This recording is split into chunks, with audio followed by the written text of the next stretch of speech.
Okay, A through C. What is Sony likely to do? A, have a null standalone movie. B, have a Sony Spider-Verse team-up movie that goes against them, Avenger style. Or C, send them to the MCU to fight Tom Holland. Or D, mess it all up. Coming up on this week's headlines. Spider-Man 4 finally has an official release date. And Blade has been crossed off the MCU slate. Ryan Reynolds teases a Deadpool holiday special. And finally, we'll talk about the future of Sony Spider-Verse after Venom: The Last Dance. My name's Taylor, that's Anthony, and this is your show recapping headlines throughout the week. This is in case you missed it. Spider-Man 4 is officially happening. Tom Holland confirmed that the movie will start shooting next summer and is scheduled for a July 2026 release date. Dropping between Avengers Doomsday, which comes out in May 2026, and Avengers Secret Wars coming out in May 2027. Now, this movie has the chance to be the greatest Spider-Man film of all time. Right now, I gotta say it's Spider-Man 2. Don't argue with me. This film has a chance to do a little bit of everything. A street-based story with Daredevil and Kingpin at its core. And at the end, we can introduce Miles Morales, bring back Toby and Andrew, and set up Secret Wars. $1 billion guaranteed. Who disagrees? Let us know in the comments. And once again, Blade was hit with another delay. But this time it's actually been removed from the MCU slate indefinitely. In my opinion, the best place for this movie would have been directly after the Eternals. At this point, I think it might be better off if they just moved to other projects altogether. I mean, honestly, what other movie do you know that has had this many problems and turned out to be decent? What comes to my mind is what? Jurassic Park 2? Terrible. Jurassic Park 3? Terrible. Wait, I like 2. Oh well, terrible. 3 was terrible. So many rewrites, my goodness. Okay, so anyways, Marvel could just scrap the solo movie idea, because clearly it's not working. And they could introduce Blade in the Midnight Suns movie, and go from there. And look, Wesley Snipes already said it. There's only been one Blade. There's only ever gonna be one Blade. Ryan Reynolds took to Instagram. Man, we're getting a lot of news from Instagram lately. But anyway, he took to his Instagram to share some behind-the-scenes photos of him and Leslie Uggams, aka Blind Al, from what appears to be a Deadpool set. Well, he does have his Deadpool suit on, so I guess that's why. Now, what's interesting about these photos is if you look closely, it looks like the apartment they're in is decorated for Christmas, leading fans to believe that we could be getting a Deadpool holiday special at the end of the year, similar to Guardians of the Galaxy. And this is pretty smart, capitalizing on one of the highest grossing movies of the year. Or do a holiday special with the Skrulls from Secret Invasion. I'm just kidding, nobody wants that. Alright guys, and spoiler alert for Venom. 3, 2, 1. Okay. At the end of Venom: The Last Dance, we see Venom separating from Eddie in order to save his life and sacrifice himself to keep Null locked away. However, the mid-credit scene shows Null laughing, and then he says, "Now that your protector's gone, I will rule your world." Personally, I really like the franchise. I just don't see where Sony can go from here, adding Null in. And what? Let's get the Spider-Man guy in here. Not again. Come on. Okay, Spider-Man guy here. All right, so here's the list of Sony's live-action Spider-Verse so far. We have the 2 Venom films, Morbius, Madam Web, and coming in December, Kraven the Hunter. So where on God's green earth are Sony thinking about inserting Null?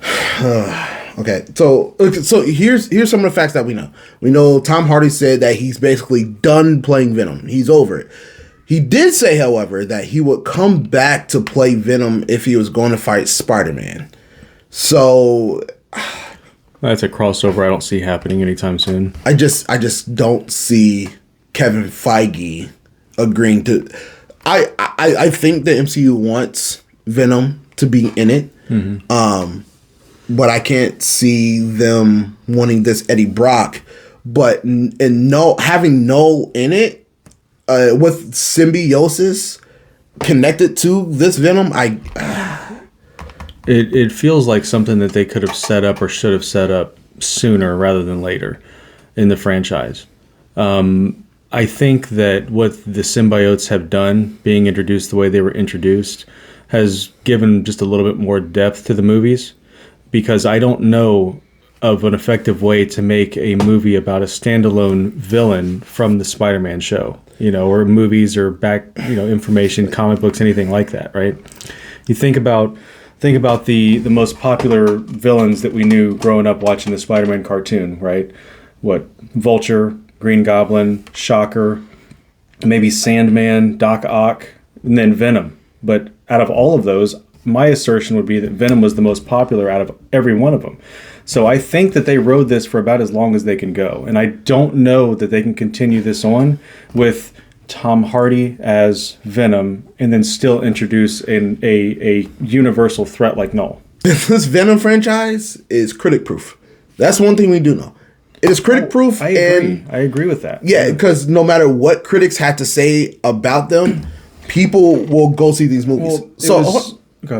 And also, it does well overseas. Just like how the Transformers movies and the Fast and Furious movies kind of didn't do well here, it does well overseas. So I can see Sony going like, oh hey, it's a hit, even though it's making less and less movie each time. To say, hey, let's bring Null in. I think that those films doing well overall, they kind of sing to a point that I tried to develop in the past, where it's like, yeah, people want a good story and things like that, but people also want action, and they can provide action sequences like the Transformers movies, like the Fast and the Furious movies, like which in my opinion was terrible, Dominion from a couple years back, the Jurassic World movie. They can provide action sequences and they can make a good movie as long as it doesn't narratively step on the toes of the story that they had set up. If they could do that,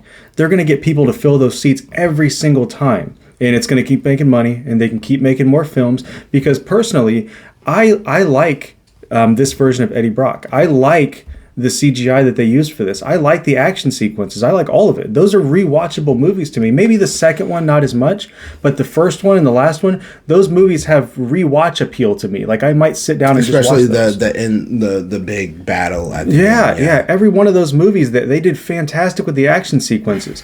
I think that instead of continuing to try to make some type of narrative connection between all these things, if they take a character like Venom, they make a couple of good standalone movies or something like that, even if they don't connect it to the greater picture, and they make good action sequences, I think that's going to sell, and I think that could move them forward. But I don't know, with how they ended that one, and with what Tom Hardy is saying in person, how they continue on, or where they insert this, or Null being a universal threat in there. So here's the reason why I truly believe the first two was the success that they were.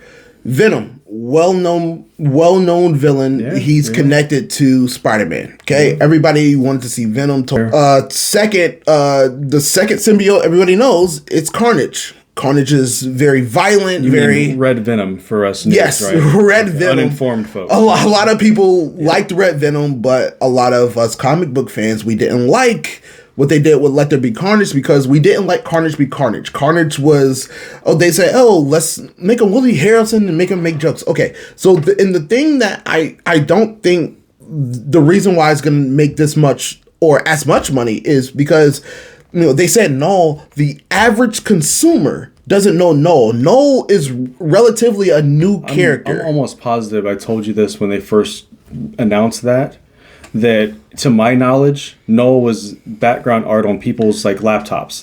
There was not a lot of stuff out there about Null. You didn't know who Null was. I had no idea until I looked it up. I haven't kept up with comic books in years.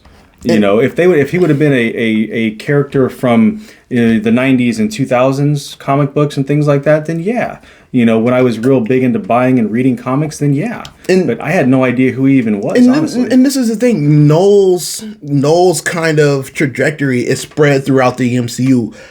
Right now, he has the Necro Sword. All right, well, Gore the God Butcher has a Necro Sword. He killed Celestials that became Nowhere. Well, Nowhere was in Guardians of the Galaxy. He's related to two terrible movies.